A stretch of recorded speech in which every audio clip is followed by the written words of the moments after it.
বিসমিল্লাহির রহমানির রহিম। যারা আমার সঙ্গে আছেন সবাইকে আসসালামু আলাইকুম। আজকে আমি ঘরে বসে খুব কম খরচে পিৎজা তৈরি করে ফেলেছি, সেটাই আপনাদের সঙ্গে শেয়ার করব।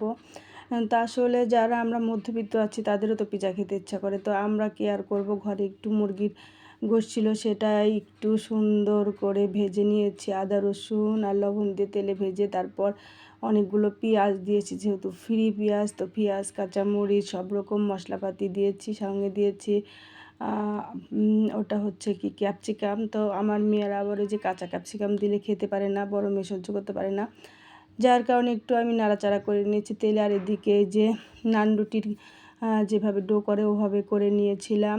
তো এখানে একটা পরিমাণ আছে, সেটা হচ্ছে 4 কাপ আটাতে 1.5 চা চামচ পরিমাণ ইস্ট, আর 2 চা চামচ পরিমাণ গুঁড়া দুধ, পরিমাণ মতো লবণ, আর 2 চা চামচ চিনি, 2 চা চামচ তেল, এটা দিয়ে সুন্দর করে মেখে নিয়েছিলাম। মেখে 2 ঘন্টা রেখে দিয়েছিলাম।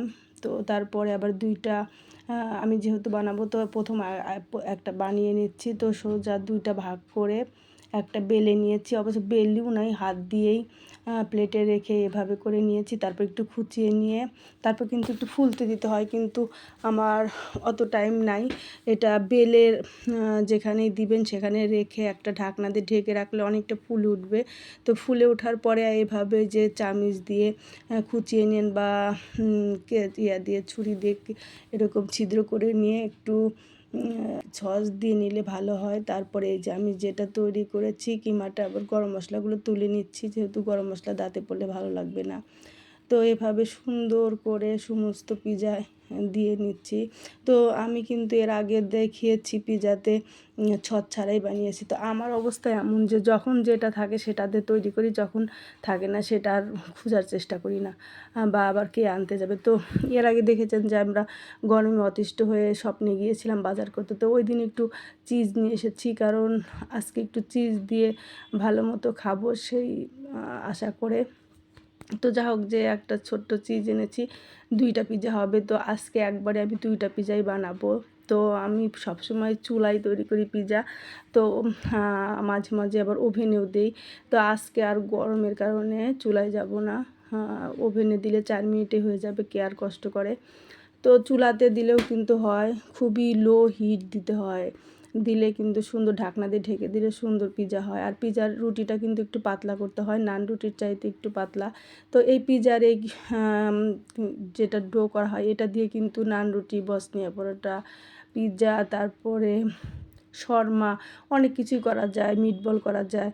তো একটা জিনিস হলেই কিন্তু অনেকগুলো আইটেম করা যায়। তো আজকে আমি 2টা পিৎজার প্রথমে একটা দেখেন 4 মিনিট দিয়েছি, কিছুক্ষণ হয়েছে, এই যে ফুলে যাচ্ছে, তো সুন্দর হয়ে গেল। আর আমাদের মেয়েদের কিন্তু সহ্য হচ্ছে না, তো একটা হওয়ার সঙ্গে সঙ্গে মেয়েরা একবারে এটা খাওয়ার জন্য অস্থির হয়ে গেছে, এবং মেয়েরাই দেখেন সস ছিটিয়ে নিচ্ছে, কখন খাবে সেই আশা। কিন্তু অনেক দিন পিৎজা খাওয়া হয় না, তারা ছুঁচা হয়ে গেছে পিৎজা খাওয়ার জন্য।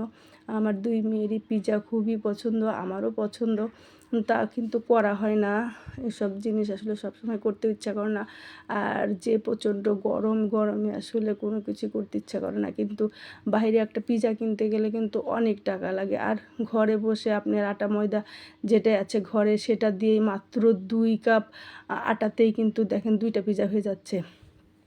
তো কেন আমি টাকা খরচ করব? আর বাহিরে আমার সবচেয়ে খারাপ লাগে যে বাইরের খাবারগুলো আর স্বাস্থ্যসম্মত কিনা। আবার মাঝে মাঝেই দেখি যে এই যে মরা মুরগি দিয়ে করছে, আবার হাত ধুচ্ছে কিনা, কী করছে কিনা। আর নিজে করলে কিন্তু খুব তৃপ্তি সহকারে খাওয়া যায়, আর এটা খেলে কিন্তু কোনো সমস্যাই হয় না। আর বাইরের জিনিস খেলে কিন্তু অনেক সময় পেটের সমস্যা হয়ে যায়। যা হোক, এটা আসলে আমার সব কথার মূল কথা হচ্ছে ওই যে আঙ্গুর খেতে না পারলে টক হয়। তো আমার অবস্থা তাই। তো বাহিরের পিৎজা যেহেতু অনেক দাম, ওটা খেতে পারছি না, তাই আমার মনে হচ্ছে ওটা ভালো না, ওটা টক।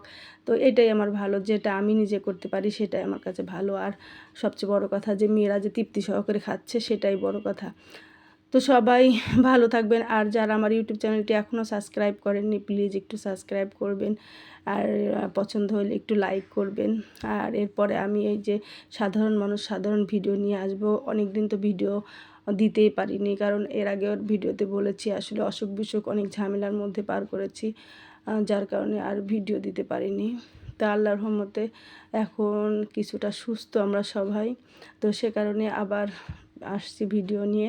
তো সবাই ভালো থাকবেন, আমাদের জন্যও কিন্তু অবশ্যই দোয়া করবেন। আমিও আপনাদের জন্য দোয়া করি, আল্লাহ যেন আপনাদের সবাইকে হেফাজতে রাখে। আল্লাহ হাফেজ।